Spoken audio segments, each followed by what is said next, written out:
वैसे तो भगवान शिव की कृपा भक्तों पर हमेशा रहती है, लेकिन सावन के महीने में भगवान भोलेनाथ श्रद्धालुओं पर विशेष कृपा बरसाते हैं।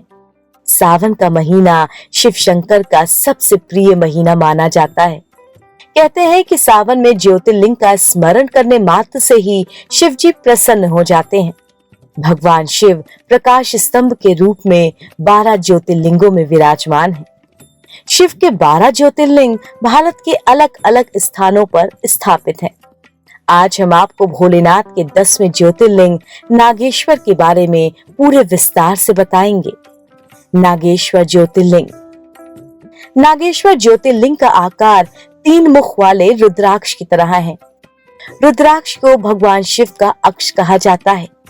नागेश्वर ज्योतिर्लिंग की विशेषता ये है कि यह शक्तिशाली ज्योतिर्लिंग भक्तों को सभी प्रकार की परेशानियों से बचाता है। भक्तों का ये भी मानना है कि जो व्यक्ति भगवान से प्रार्थना करता है वो जहर यानी नकारात्मकता से मुक्त हो जाता है। नागेश्वर का शिवलिंग अद्वितीय है क्योंकि इसमें एक पत्थर है जिसे द्वारिका स्टोन के नाम से जाना जाता है। नागेश्वर महादेव शिवलिंग का मुख दक्षिण की ओर है, जबकि गोगुंग का मुख पूर्व की ओर है। इसके पीछे एक कहानी प्रचलित है। दरअसल नागदेव नाम का एक भक्त था जो भगवान शिव के गीत और भजन गाया करता था। एक दिन जब वो भगवान के सामने भजन गा रहा था तो दूसरे भक्तों ने उसे एक तरफ खड़े रहने और भगवान को ना छिपाने के लिए कहा।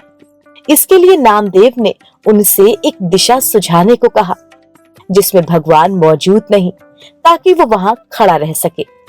क्रोधित भक्तों ने उन्हें उठाकर दक्षिण दिशा की ओर मोड़ दिया। भक्तों ने देखा कि ज्योतिर्लिंग भी अब दक्षिण दिशा की ओर मुड़ गया है और गोगुम पूर्व की ओर है। कहाँ स्थित है नागेश्वर ज्योतिर्लिंग? गुजरात में 2 ज्योतिर्लिंग हैं, एक सोमनाथ ज्योतिर्लिंग और दूसरा द्वारिका के पास नागेश्वर ज्योतिर्लिंग। नागेश्वर ज्योतिर्लिंग गुजरात के जामनगर जिले के द्वारिका धाम से लगभग 18 किलोमीटर की दूरी पर है। इस ज्योतिर्लिंग की महिमा अभूतपूर्व है।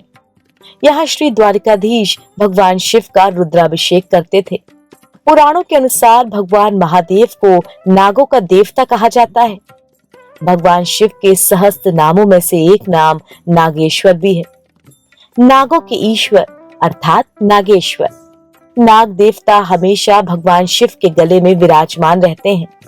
जो भक्त नागेश्वर ज्योतिर्लिंग का श्रद्धा पूर्वक दर्शन करता है वो जाने अनजाने पापों से मुक्त होकर दिव्य शिवलोक में स्थान पाता है। नागेश्वर ज्योतिर्लिंग की पौराणिक कथा। पौराणिक कथा के अनुसार सुप्रिय नामक एक धार्मिक और सदाचारी वैश्य था। वो भगवान शिव का परम भक्त था। वो दिन भर भगवान शिव की आराधना और ध्यान में लीन रहता था। वो अपने सभी कार्य भगवान शिव जी को अर्पित करके ही करता था।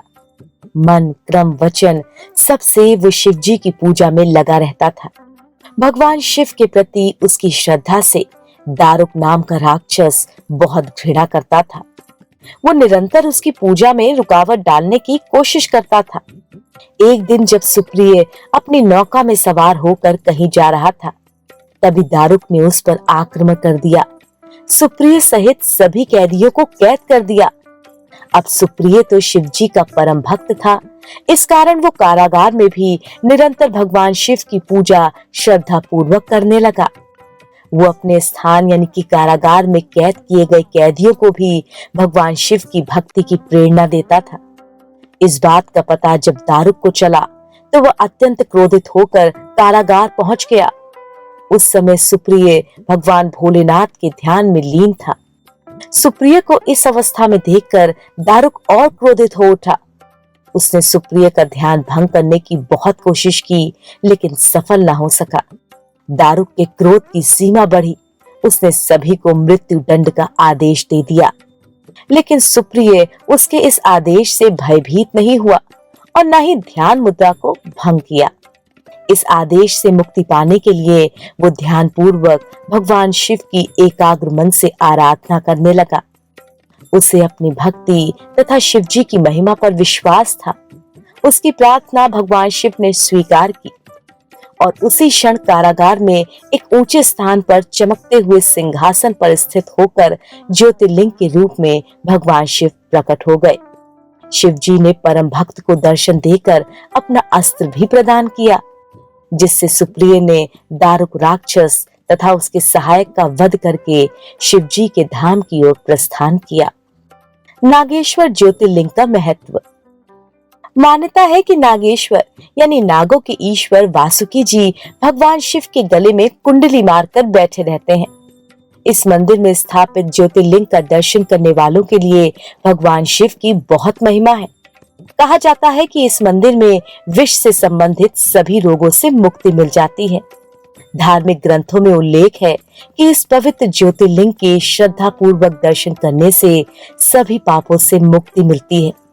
हिंदुओं का ये प्राचीन और प्रमुख मंदिर केवल भगवान शिव को समर्पित है, जिसमें शिव जी की श्रद्धा पूर्वक पूजा आराधना नागेश्वर के रूप में होती है। इस ज्योतिर्लिंग को रुद्र संहिता में दारकान्वे नागेश के नाम से भी जाना जाता है। नागेश्वर ज्योतिर्लिंग का निर्माण कार्य।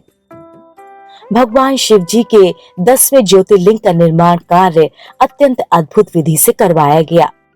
नागेश्वर मंदिर के मुख्य गर्भगृह के नीचे स्तर पर भगवान शिव जी के इस ज्योतिर्लिंग को स्थापित किया गया। इस ज्योतिर्लिंग के ऊपर भगवान शिव का चांदी का एक बड़ा सा नाग स्थापित किया गया। इतना ही नहीं, इस अद्भुत ज्योतिर्लिंग के पीछे ही माता पार्वती की प्रतिमा स्थापित की गई। इस ज्योतिर्लिंग का मंदिर अत्यंत अद्भुत सौंदर्यपूर्वक तरीके से बनाया गया है। कहा जाता है कि जिन श्रद्धालुओं को ज्योतिर्लिंग का अभिषेक करना है, वहां के पुजारियों से अनुरोध करके सफेद धोती पहन के ही वो अभिषेक कर सकते हैं। नागेश्वर ज्योतिर्लिंग मंदिर समय। नागेश्वर ज्योतिर्लिंग मंदिर सुबह 6 बजे दर्शन के लिए खुलता है और 12:30 बजे तक भक्त यहाँ भगवान के दर्शन कर सकते हैं। सुबह के समय भोलेनाथ के ज्योतिर्लिंग पर दूध अर्पण करते हैं। इसके बाद मंदिर शाम 5 बजे से रात 9:30 बजे तक खुला रहता है। इसी दौरान मंदिर में आरती की जाती है। कैसे पहुंचे नागेश्वर धाम? नागेश्वर ज्योतिर्लिंग दर्शन के लिए आप फ्लाइट, ट्रेन और बस में से किसी का भी चुनाव कर सकते हैं। नागेश्वर ज्योतिर्लिंग की यात्रा के लिए यदि आपने हवाई मार्ग चुना है, तो यहाँ का सबसे नजदीकी हवाई अड्डा जामनगर एयरपोर्ट है, जो यहाँ से लगभग 137 किलोमीटर की दूरी पर स्थित है। यहाँ से आप स्थानीय साधनों की मदद से नागेश्वर ज्योतिर्लिंग आसानी से पहुंच सकते हैं। अगर आपने नागेश्वर ज्योतिर्लिंग दर्शन के लिए रेलवे का मार्ग चुना है, तो बता दें कि सबसे निकटतम रेलवे स्टेशन द्वारिका का है। यहाँ से आप स्थानीय साधनों से नागेश्वर ज्योतिर्लिंग मंदिर पहुंच सकते हैं। नागेश्वर ज्योतिर्लिंग जामनगर और अहमदाबाद सड़क मार्ग पर स्थित है। अहमदाबाद और जामनगर से सीधी बस नागेश्वर ज्योतिर्लिंग के लिए उपलब्ध है।